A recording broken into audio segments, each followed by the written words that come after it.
Hello Perth fitness professionals, welcome to this live webinar on how to incorporate PNF stretching techniques into your repertoire to add some extra service to your clients. Guys, as we are going live, though I know most of you will be watching this on delay, I'm just going to give 60 seconds for those people who are joining us live to jump on. Those who are not joining us live, guys, if you're watching this on replay, just jump forward to exactly 60 seconds into this video and we will kick things off there. Again, today we are talking about how to include PNF, proprioceptive neuromuscular facilitation, into this service for your clients. Morning, Brooke. How are you? Guys, as we go, please feel free to post questions, thoughts, comments below, and I will cover those either live or probably on delay. All right, guys, thank you very much for joining me for this webinar, whether you're watching us live or joining us on replay. Today we're talking about how to include PNF stretching techniques into your repertoire to add some service to your clients. This is a great way, guys, to differentiate yourself from the sort of stock standard personal trainers there. Obviously, we have a lane that we do need to stay in. If you are someone with a PT type qualification, there is a lane we need to stay in. We have limitations in being able to offer nutrition advice, working maybe with people with chronic conditions, but this is an area that I do strongly believe that we can add some more value to our clients, which again is going to differentiate us in a crowded market, increase your retention rates, and ultimately provide a better experience for your clients. So what is PNF? What is proprioceptive neuromuscular facilitation? Well, today we're going to talk about this in the context of partner-assisted stretching, although stretching sort of doesn't do justice to what it is that we're looking to achieve here. Effectively, what PNF does, instead of it just being an elastic stretch on your muscle, we use some of our knowledge of neuromuscular biomechanics to create a more permanent and long-term change in muscle length. Think of something like an elastic band. If you stretch an elastic band within reason, it returns to its normal length. 5 centimeter band, you stretch it to 10, it returns to 5. This is called an elastic property. And when we're doing standard static stretching, a lot of the time, this is what happens to our muscles. We stretch them, we get a short-term acute change in length, but nothing long-term.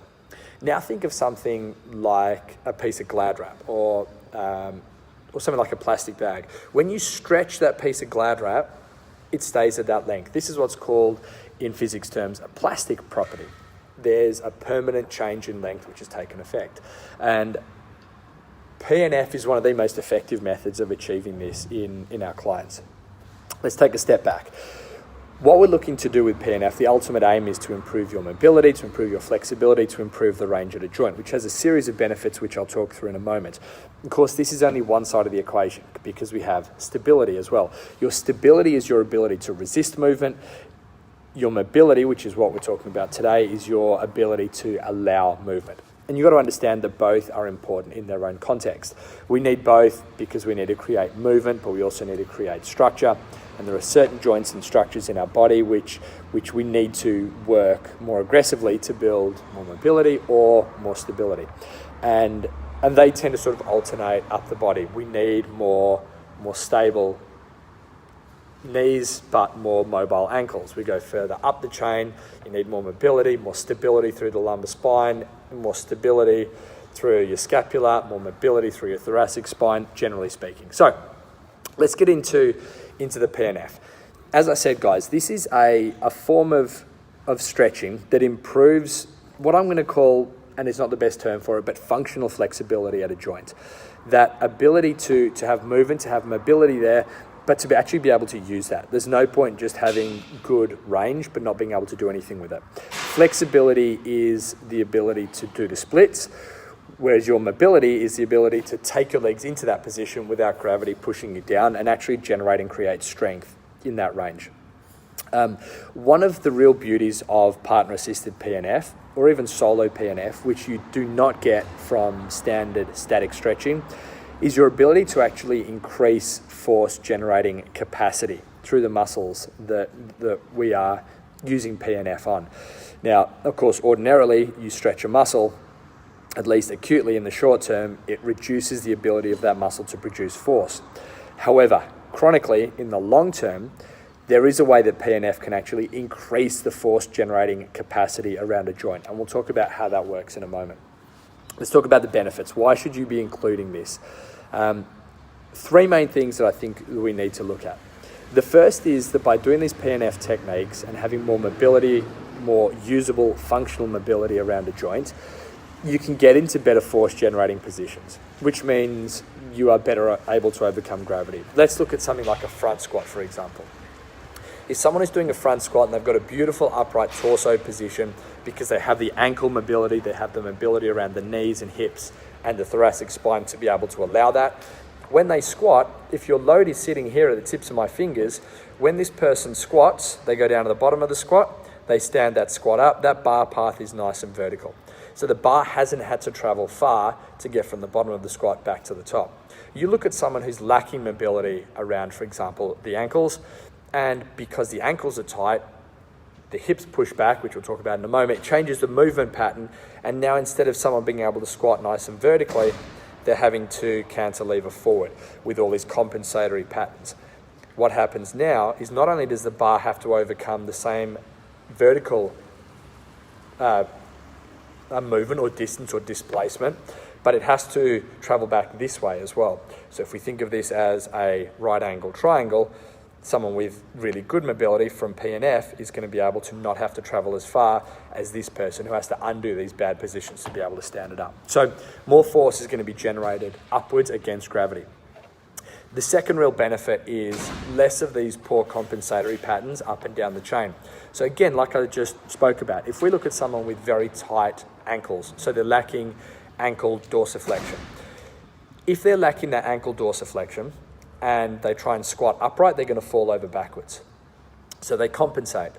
Ankles are tight, so therefore the knee can't come forward, which means the femur pushes the hip back. If the hip pushes back, the torso has to cantilever forward to compensate for the fact that the hip has gone back, which is compensating for the fact that the ankles are tight. So now the bar is traveling forward, it's no longer over the middle of the foot, and you're compromising not only someone's ability to generate a lot of force and power and lift a lot of weight, but you're compensating and starting to compromise, rather, their ability to stay injury-free through these movements because it's putting them in a less optimal position.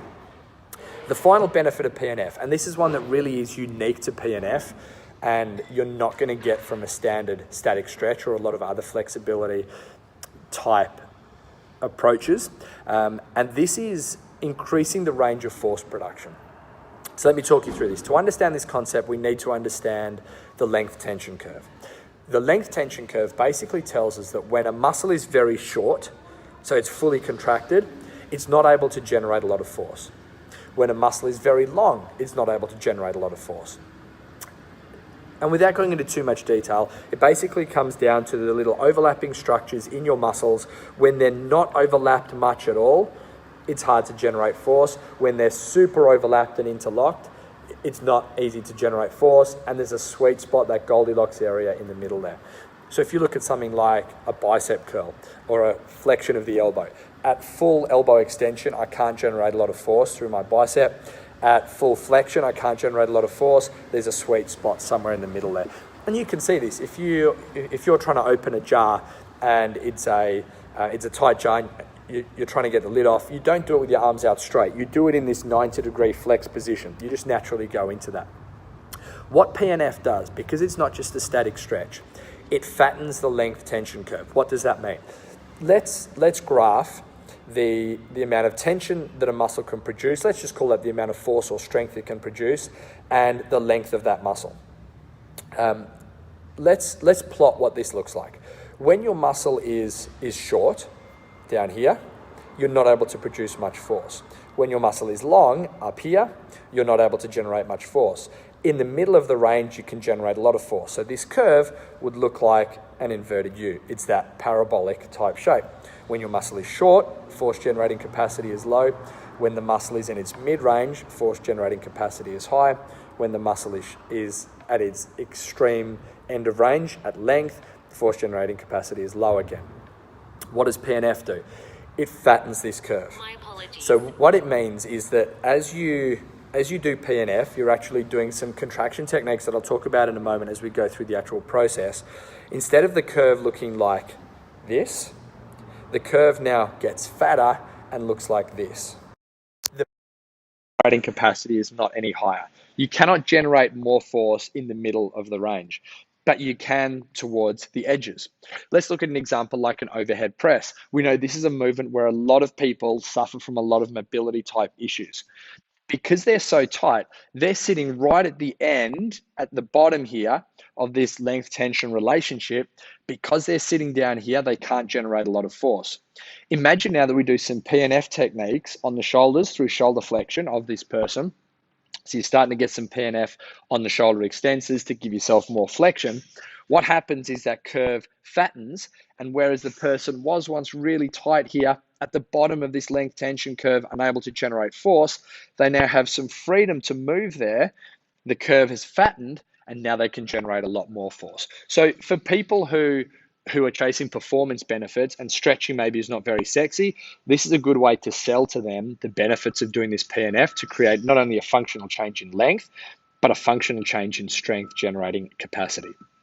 Let's talk about how we do this. Now, guys, there are a huge range of PNF techniques we can use, partner-assisted PNF techniques we can use. We do have an online library that I'm going to make available to you guys of all of these, a video library that has photos and demos, etc., of each one. If you would like that, guys, just drop a comment below and I'll send you through that video library so you can access all of these techniques to use with your clients. But let's talk through some of the theory behind this. Why does it work? How do we actually do this? What is the process? The process of PNF that I like to follow, that I've had the most success with over many, many years of doing this with clients, is basically 5 steps. And each of these steps is 10 seconds. So if you're doing a hamstring PNF on someone, 50 seconds and you've done that leg. You start off just by taking them into a slow static stretch, easing into that slowly. Important that you go into that stretch slowly, because if you stretch the leg too fast, your hamstring actually goes into contraction to try to protect itself. This is a stretch reflex. And this is why when kids go to the doctors and they get the little hammer and they tap on the patellar tendon and the leg kicks out, it's testing that reflex because a rapid stretch is being put on that tendon and our muscles contract to try and protect it. So first 10 seconds, easing nice and slowly into that stretch, slowly to overcome that stretch reflex.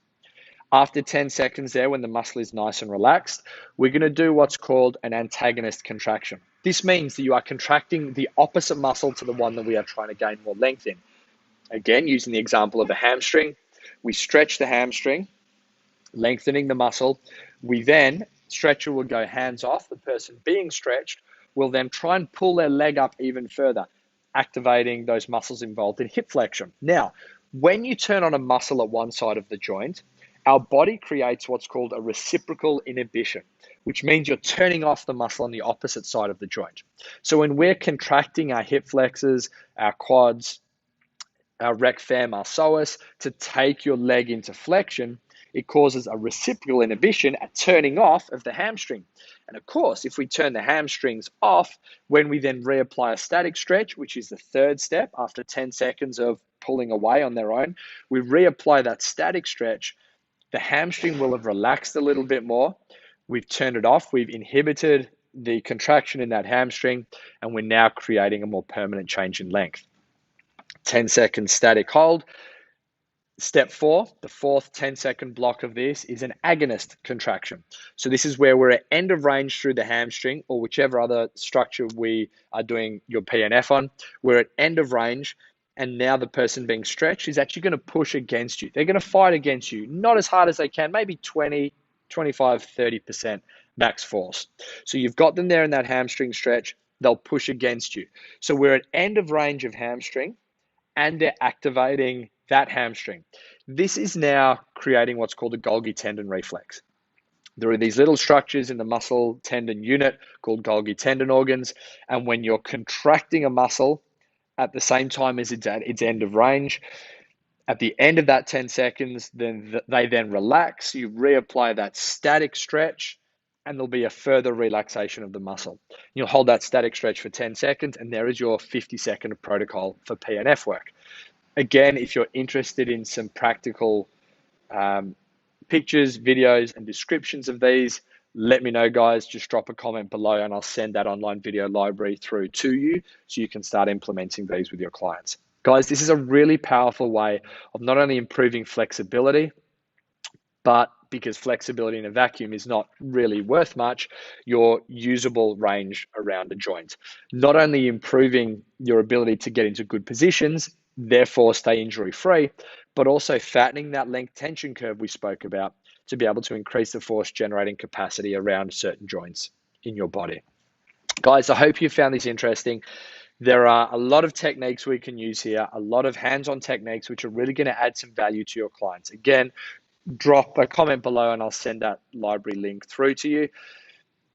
Use things like this to be able to add some value, even if it's just a couple of minutes at the end of a PT session with your clients. Suddenly you go from being a run-of-the-mill personal trainer to someone who is actually much more A, hands-on, but B, much more proactively interested in the long-term health and mechanics of how your clients move. Guys, I hope you found this interesting. If you've got any follow-up questions on these, feel free to post below or you can email me. My email is dan@rangeofmotion.net.au. Follow us anywhere on social media at Range of Motion, and you can check us out online, rangeofmotion.net.au. Thanks, guys. Post those comments below, and I'll speak again soon.